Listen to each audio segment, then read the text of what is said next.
Shalom pemirsa yang diberkati Tuhan, bertemu kembali dalam seri pelajaran Sekolah Sabat. Sebelum kita memulai pelajaran Sekolah Sabat kita, mari kita berdoa. Ya Allah Bapa kami di surga, pada saat ini Bapa kami akan memulai pelajaran Sekolah Sabat kami. Kiranya Engkau membimbing kami dalam mengerti akan firman ini ya Bapa. Inilah doa kami ya Bapa dalam Putramu Yesus Kristus Juru Selamat. Amin. Pelajaran Sekolah Sabat kita pada hari Senin 28 Juli 2025 berjudul Paskah. Bacalah Keluaran 12 ayat 1 sampai 20. Berfirmanlah Tuhan kepada Musa dan Harun di tanah Mesir. Bulan inilah akan menjadi permulaan segala bulan bagimu. Itu akan menjadi bulan pertama bagimu tiap-tiap tahun. Katakanlah kepada segenap jemaah Israel, pada tanggal 10 bulan ini diambillah oleh masing-masing seekor anak domba. Menurut kaum keluarga, seekor anak domba untuk tiap-tiap rumah tangga. Tetapi jika rumah tangga itu terlalu kecil jumlahnya untuk mengambil seekor anak domba, maka ia bersama dengan tetangganya yang terdekat ke rumahnya haruslah mengambil seekor. Menurut jumlah jiwa tentang anak domba itu. Kamu buatlah perkiraan menurut keperluan tiap-tiap orang. Anak dombamu itu harus jantan, tidak bercela, berumur setahun, dan kamu boleh ambil domba atau kambing. Kamu harus mengurungnya sampai hari yang ke-14 bulan ini. Lalu seluruh jemaah Israel yang berkumpul harus menyembelihnya pada waktu senja. Kemudian, dari darahnya haruslah diambil sedikit dan dibubuhkan pada kedua tiang pintu dan pada ambang atas.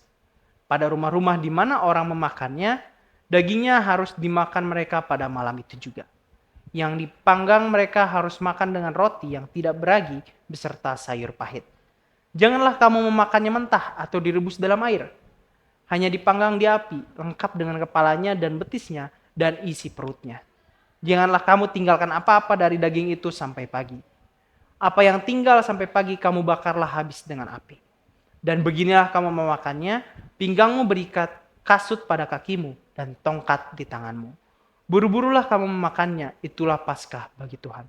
Sebab pada malam ini aku akan menjalani tanah Mesir, dan semua anak sulung dari anak manusia sampai anak binatang akan kubunuh. Dan kepada semua Allah di Mesir akan kujatuhkan hukuman, akulah Tuhan. Dan darah itu menjadi tanda bagimu pada rumah-rumah di mana kamu tinggal. Apabila aku melihat darah itu, maka aku akan lewat daripada kamu. Jadi, tidak akan ada tulah kemusnahan di tengah-tengah kamu apabila aku menghukum tanah Mesir. Hari ini akan menjadi hari peringatan bagimu. Kamu harus merayakannya sebagai hari raya bagi Tuhan turun-temurun. Kamu harus merayakannya sebagai ketetapan untuk selamanya. Kamu makanlah roti yang tidak beragi 7 hari lamanya. Pada hari pertama pun kamu buanglah segala ragi dari rumahmu. Sebab setiap orang yang makan sesuatu yang beragi, dari hari pertama sampai hari ke-7, orang itu harus dilenyapkan dari antara orang Israel. Kamu adakanlah pertemuan yang kudus, baik pada hari yang pertama maupun pada hari yang ke-7. Pada hari-hari itu tidak boleh dilakukan pekerjaan apapun. Hanya apa yang perlu dimakan setiap orang, itu sajalah yang boleh kamu sediakan. Jadi, kamu harus tetap merayakan hari raya makan roti yang tidak beragi. Sebab tepat pada hari ini juga aku membawa pasukan-pasukanmu keluar dari tanah Mesir. Maka haruslah kamu rayakan hari ini turun-temurun.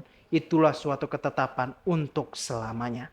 Dalam bulan pertama pada hari yang ke-14 bulan itu pada waktu petang, kamu makanlah roti yang tidak beragi. Sampai kepada hari yang ke-21 bulan itu pada waktu petang. 7 hari lamanya tidak boleh ada ragi dalam rumahmu. Sebab setiap orang yang makan sesuatu yang beragi, orang itu harus dilenyapkan dari antara jemaah Israel, baik ia orang asing, baik ia orang asli. Sesuatu apapun yang beragi tidak boleh kamu makan. Kamu makanlah roti yang tidak beragi di segala tempat kediamanmu. Perintah khusus apakah yang Allah berikan kepada Musa dan Harun sebelum bangsa Israel meninggalkan Mesir? Orang akan mengira bahwa Tuhan akan mengarahkan Musa dan Harun tentang bagaimana mengatur keberangkatan dari Mesir, yaitu bagaimana membuat persiapan untuk pelarian. Terutama untuk orang tua, ibu-ibu yang memiliki anak kecil, hewan, dan sebagainya. Sebaliknya, Arahan Tuhan cukup mengejutkan. Dia memberitahu mereka bagaimana cara merayakan Paskah. Dengan kata lain, fokusnya adalah menyembah Tuhan yang akan menebus mereka. Segala sesuatu yang lain akan mengikuti pada waktunya. Setiap keluarga harus menyiapkan seekor anak domba tanpa ada yang terbuang. Setiap orang harus memakan bagiannya masing-masing. Dan jika keluarga tersebut tidak dapat menghabiskan seluruh daging domba, mereka harus memakannya bersama dengan keluarga lain. Bacalah Keluaran 12 ayat 13 dan 14. Keluaran 13. Dan darah itu menjadi tanda bagimu pada rumah-rumah di mana kamu tinggal. Apabila aku melihat darah itu, maka aku akan lewat daripada kamu. Jadi tidak akan ada tulah kemusnahan di tengah-tengah kamu apabila aku menghukum tanah Mesir. Yang ke-14, hari ini akan menjadi hari peringatan bagimu. Kamu harus merayakannya sebagai hari raya bagi Tuhan turun-temurun. Kamu harus merayakannya sebagai ketetapan untuk selamanya. Apakah yang akan Tuhan lakukan bagi mereka ketika tulah terakhir datang? Apakah yang dilambangkan oleh semua ini? Peristiwa keluaran harus dirayakan secara rutin setiap tahun.